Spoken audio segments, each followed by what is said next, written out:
described in the Vedas as most chaste are also attracted by the wonderful beauty of Krishna.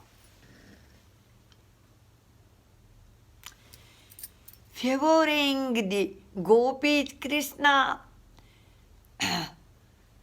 rides on the chariot of their minds, and just to receive loving service from them, he attracts their minds like Cupid. Therefore, he is also called Madana Mohana, the attractor of Cupid. Cupid has 5 arrows representing form, taste, smell, sound, and touch. Krishna is the owner of these 5 arrows, and with his Cupid-like beauty, he conquered the mind of the gopis. Though they are very proud of their super excellent beauty, becoming a new Cupid, Krishna attracts their minds and engages in the rasa dance. When Lord Krishna wanders in the forest of Vrindavana with his friends on unequal level, there are innumerable cows grazing. This is another of the Lord's blissful enjoyment when he plays on his flute all living entities, including trees, plants, animals, and human beings, tremble and are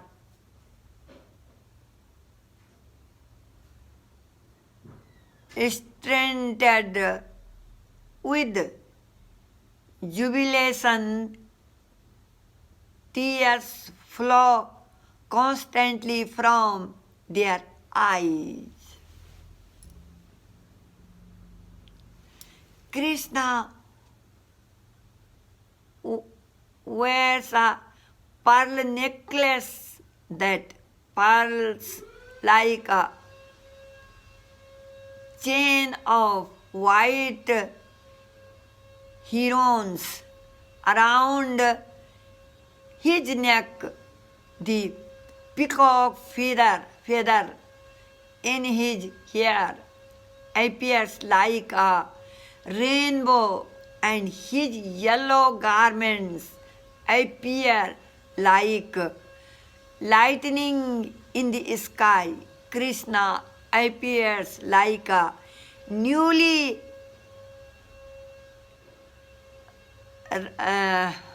risen cloud, and the gopis appear like newly grown grains in the field. Constant rains of nectarine pastime fall upon these newly grown grains, and it seems that the gopis are receiving beams of life from Krishna exactly as grains receive life from the rains.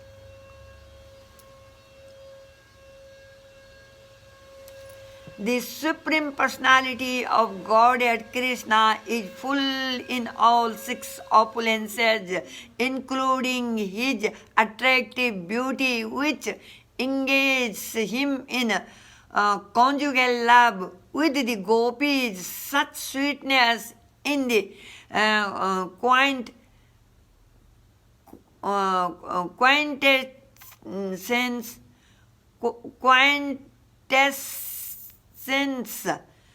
of his qualities. Sukadeva Goswami, the son of Vyasadeva, has described these pastimes of Krishna throughout Srimad Bhagavatam. Hearing the descriptions, the devotee become mad with love of God. Just as the woman of Mathura ecstatically described the fortune of the gopis of Vrindavana and the transcendental qualities of Krishna, Sri Chaitanya Mahaprabhu described the different melodies of Krishna and became overwhelmed with ecstatic love. Grasping the hand of Sanatana Goswami, he recited the following verse. What austerities must the gopis have performed with their eyes? They always drink the nectar of the form of Lord Krishna, which is the essence of loveliness and is not to be equaled or surpassed. That loveliness is the only abode of beauty, fame, and opulence. It is self-perfect, ever fresh and unique.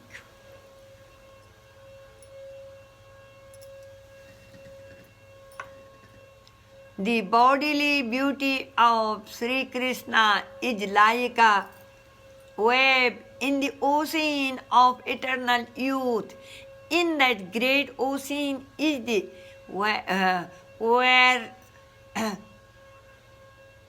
whirlpool of the awakening of ecstatic love. The vibration of Krishna's flute is like a whirlwind, and the flickering minds of the gopis are like straws and dry leaves after they fall down in the whirlwind. They never rise again but remain eternally at the lotus feet of Krishna. Oh, my dear friend, what several austerities have the gopis performed to drink his transcendental beauty and sweetness through their eyes in complete fulfillment. Thus they glorify their births, bodies, and minds. The sweetness of Krishna beauty enjoyed by the gopis in unparalleled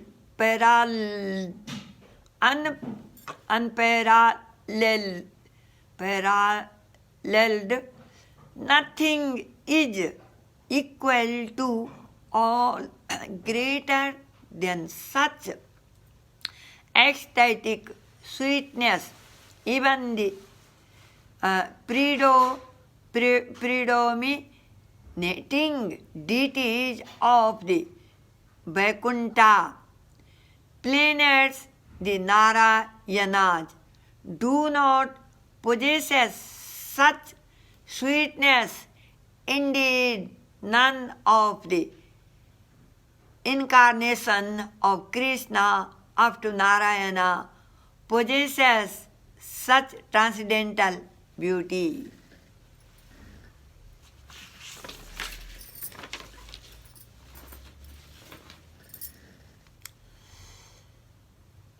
The wide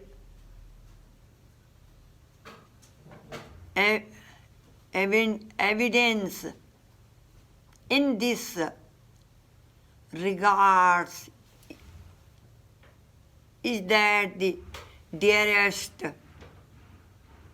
consort of Narayana, the goddess of fortune, who is worshipped by all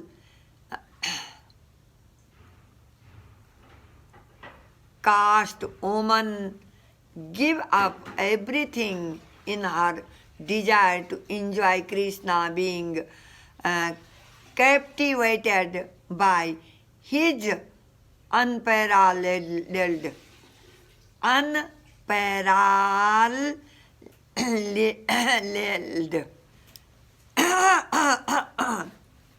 sweetness. Thus she took a great vow and underwent severe austerities. हरे कृष्ण पुत्र जी, कमल बेटा। हाँ जी माता जी। बेटा जी हाथ धो के माता जी को वार्म वाटर दे देना, गिलास ऑफ है। ठीक है जी। कैसे गरम? हाँ हाँ बेटा जी, वहाँ से।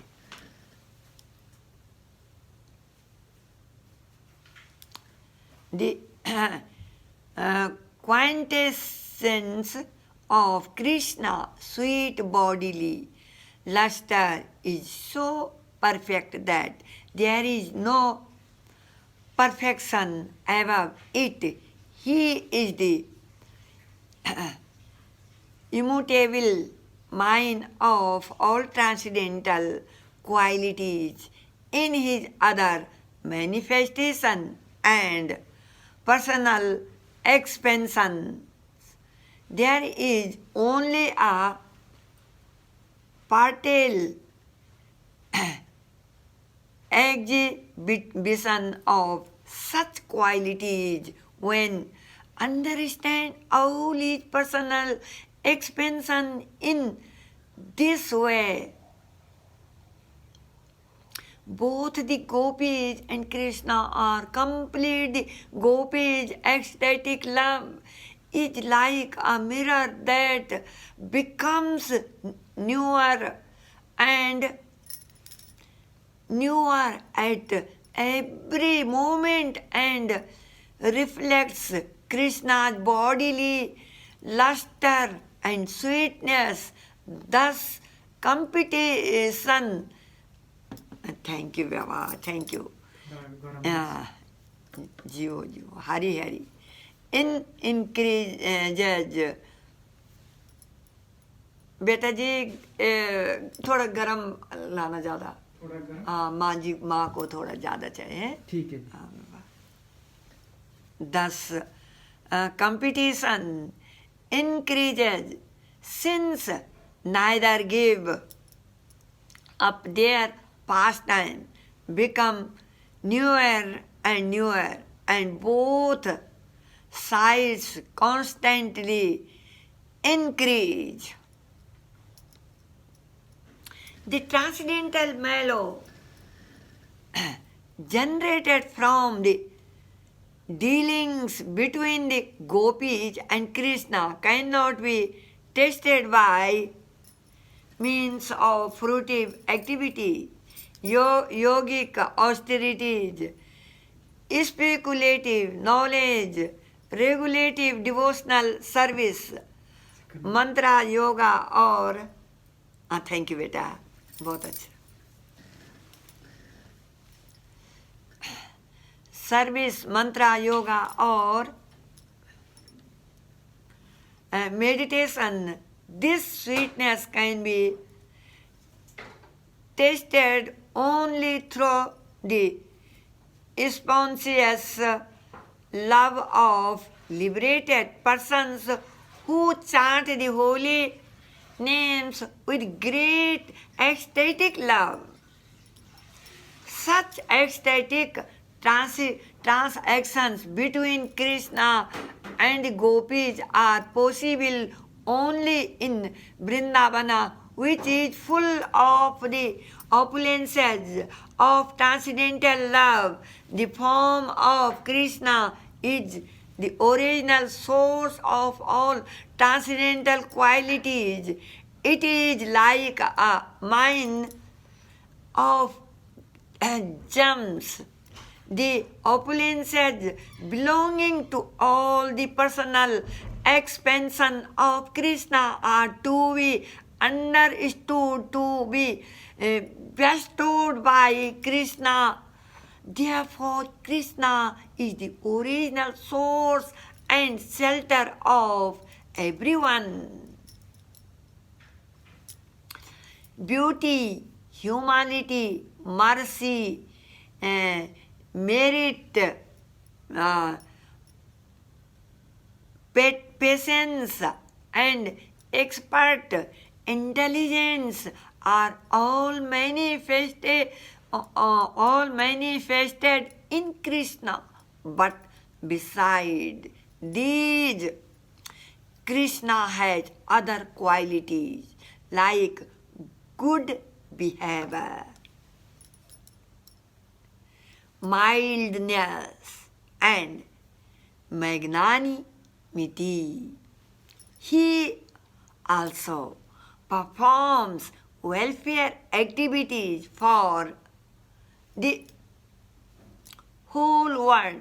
All these qualities are not visible in expansion like Narayana.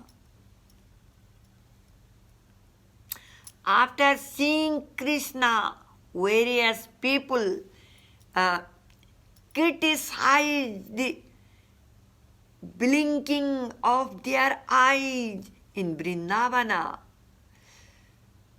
Especially all the gopis criticize Lord Brahma because of this defect in the eyes. Then Sri Chaitanya Mahaprabhu recited some verses from Srimad Bhagavatam and explained them. Why widely thus enjoying the taste of transcendental sweetness with great happiness.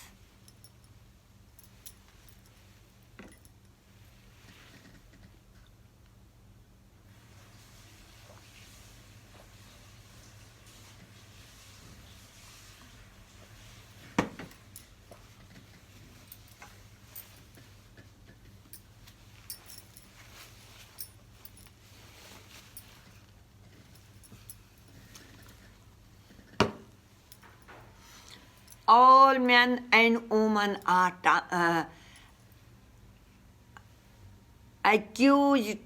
accustomed to enjoying the beauty of the shining face of Lord Krishna as well as his shark-shaped earrings swinging on the ears. His beautiful features, his cheeks, and his playful smiles all combined to form a constant festival for the eyes and the blinking of the eyes became obstacles that impeded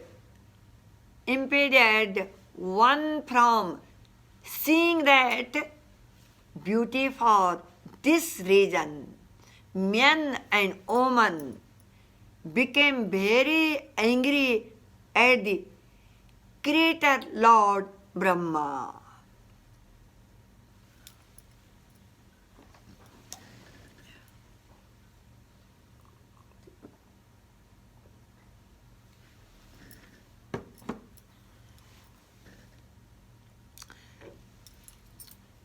Oh Krishna, when you go to the forest during the day and we do not see your sweet face, which is surrounded by beautiful curly hair, half a second becomes as long as an entire age for us, and we consider the Creator who has put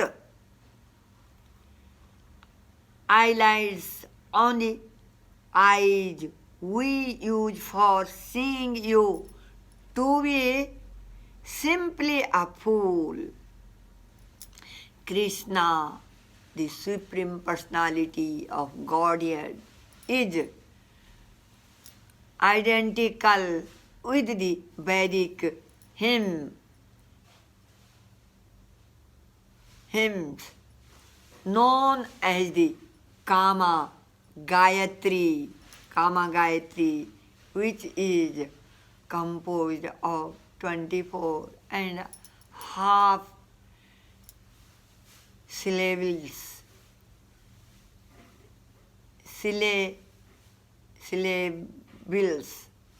Those syllables are compared to moons that arise in Krishna. Thus, all three words are filled with desire. The face of Krishna is the king of all moons, and the body of Krishna is the throne. Thus, the king governs a society of moons. Krishna has two cheeks that shine like glowing gems. Both are considered full moons. His forehead is considered a half moon, and the spot of sandalwood there is considered a full moon. His fingernails are many full moons, and they dance on the flute in his hands. Their songs is the melody of that flute. His toenails are also many full moons, and they dance on the ground. Their song is the jingling of his ankle bells. Krishna's face is the enjoyer king. That full moon face makes his shark-shaped earrings and lotus eyes dance. His eyebrows are like bows, and his eyes are like arrows. His ears are fixed on the string of that bow, and when his eyes spread to his ears, he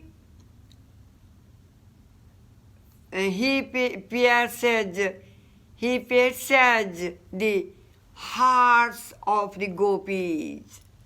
The dancing features of his face surpass all other full moons and expand the marketplace of full moons. Although priceless, the nectar of Krishna's face is distributed to everyone. Some purchase the moon rays of his sweet smiles, and others purchase the nectar of his lips. Thus he pleases everyone.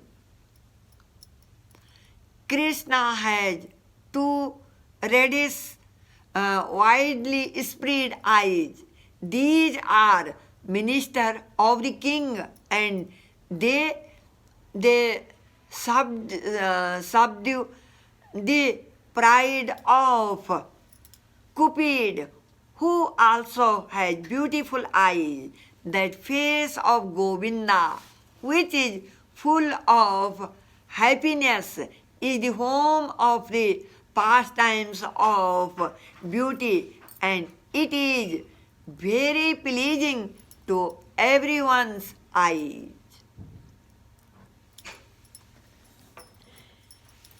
If by devotional service one gets the results of pious activities and sees Lord Krishna's face, what can he release?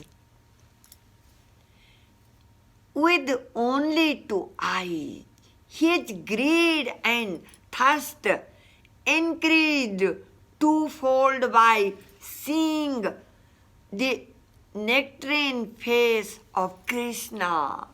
Due to his inability to sufficiently drink that nectar, he becomes very unhappy and criticizes the creator for not having given more than two eyes.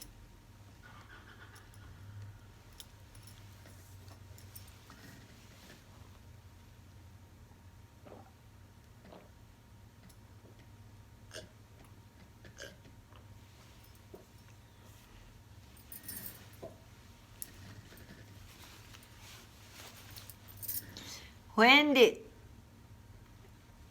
onlooker of Krishna's face becomes dissatisfied in this way, he thinks, why did not the Creator give me thousands and millions of eyes? Why has he given me only two eyes? These two eyes are disturbed by blinking, which keeps me from continuously seeing Krishna's face.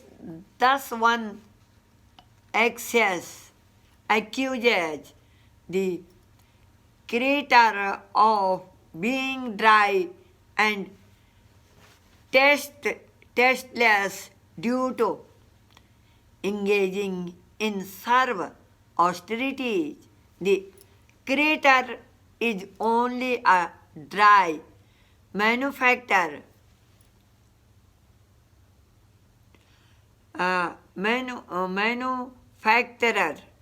He does not know how to create and set things in their proper places. The Creator says, let those who will see Krishna's beautiful face have to eyes just to see the luck of consideration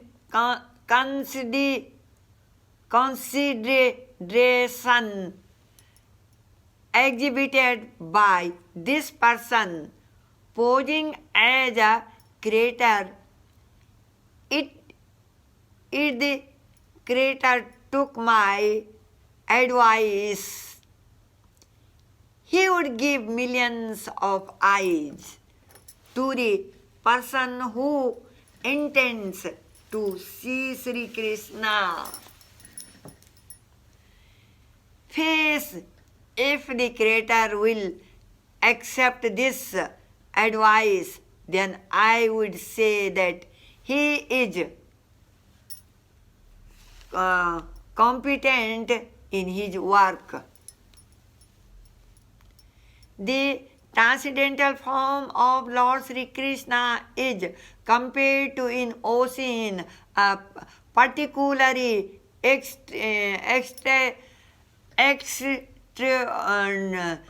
extraordinary vision is the moon above that ocean, Sri Krishna's face, and an even more extraordinary vision is his smile, which is sweeter than moon above that ocean. Sri Krishna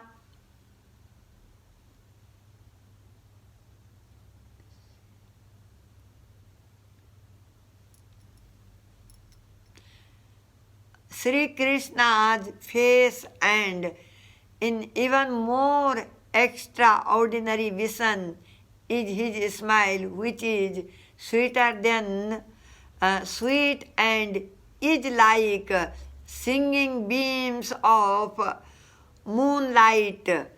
While speaking of these things with Sanatana Goswami, Sri Chaitanya Mahaprabhu began to remember the thing after another, moving his hands is ecstasy. He recited a verse.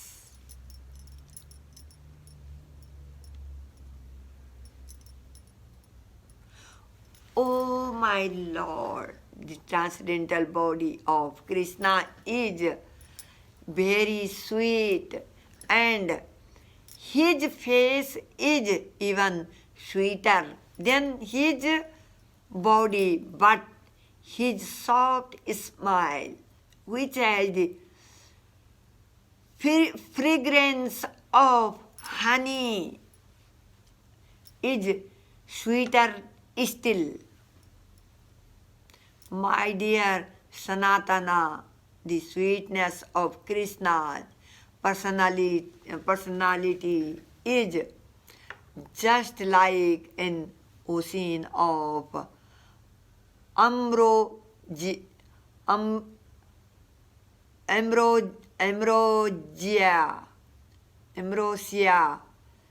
Although my mind is now afflicted by convulsive diseases, and I wish to drink that entire ocean. The representative physician does not allow me to drink even one drop. Krishna's body is a city of attractive features, and it is sweeter than sweet. His face, which is like the moon is sweeter still and supermally sweet, gentle smile on that moon-like face is like rays of moonshine. The beauty of Krishna's smile is the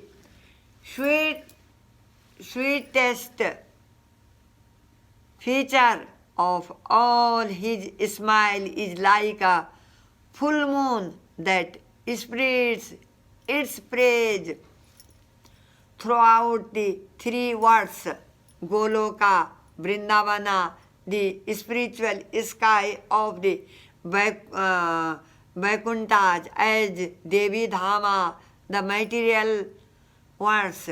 Thus Krishna's shining beauty spread in all 10 directions.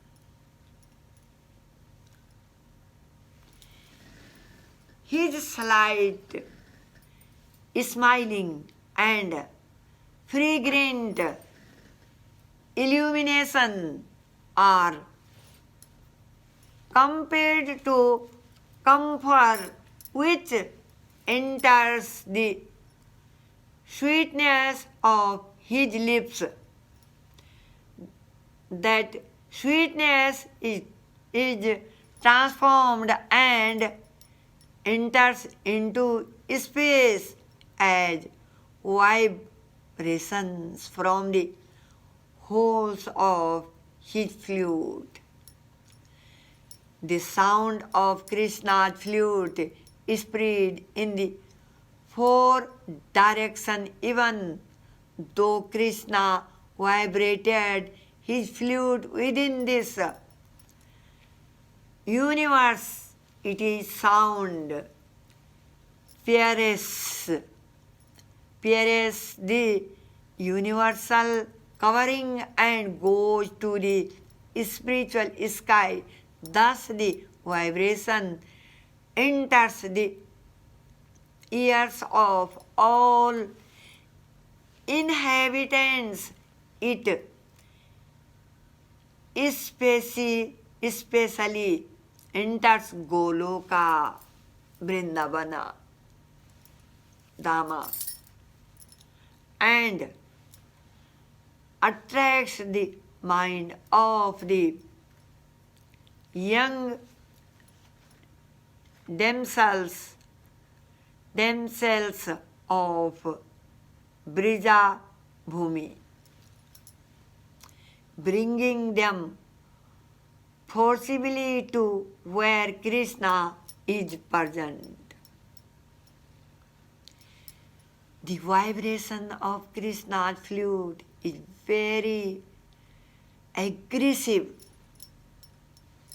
and it breaks the vow of all chaste women. Indeed, its vibration takes them forcibly from the laps of their husbands. The vibration of his flutes attracts even the goddesses of fortune in the Vaikuntha planets, to say nothing of the poor themselves of Vrindavana. The vibration of his flute slakens the knots of their underwear, even in front of their husbands. Thus the gopis are forced to abandon their household duty and come before Lord Krishna. In this way, all social adequate, shame and fear are vanquished. The vibration of his flute causes all women to dance.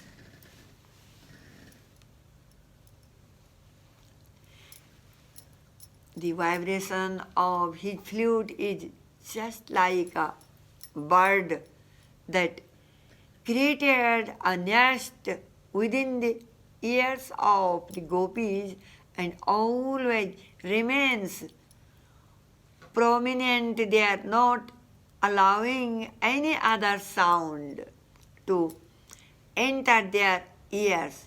Indeed, the gopis cannot hear anything else, nor are they able to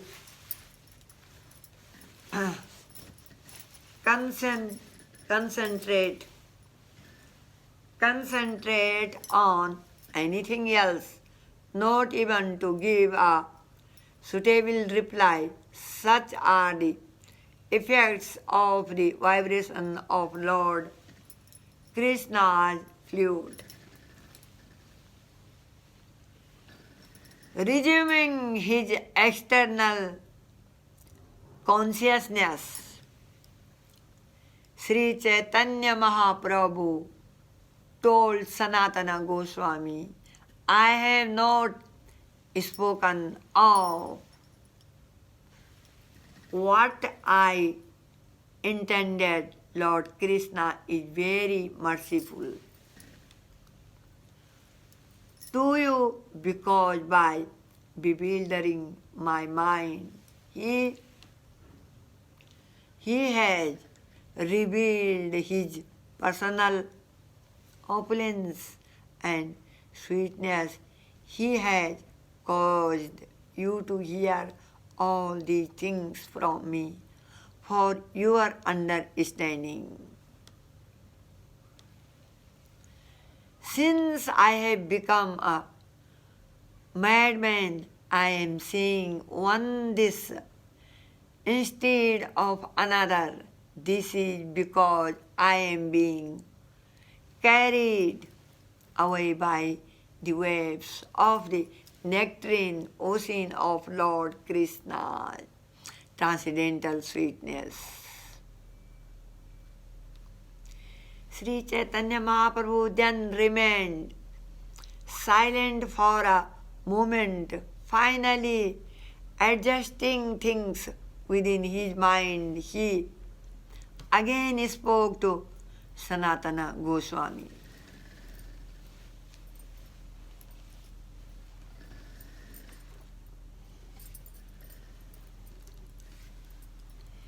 If anyone gets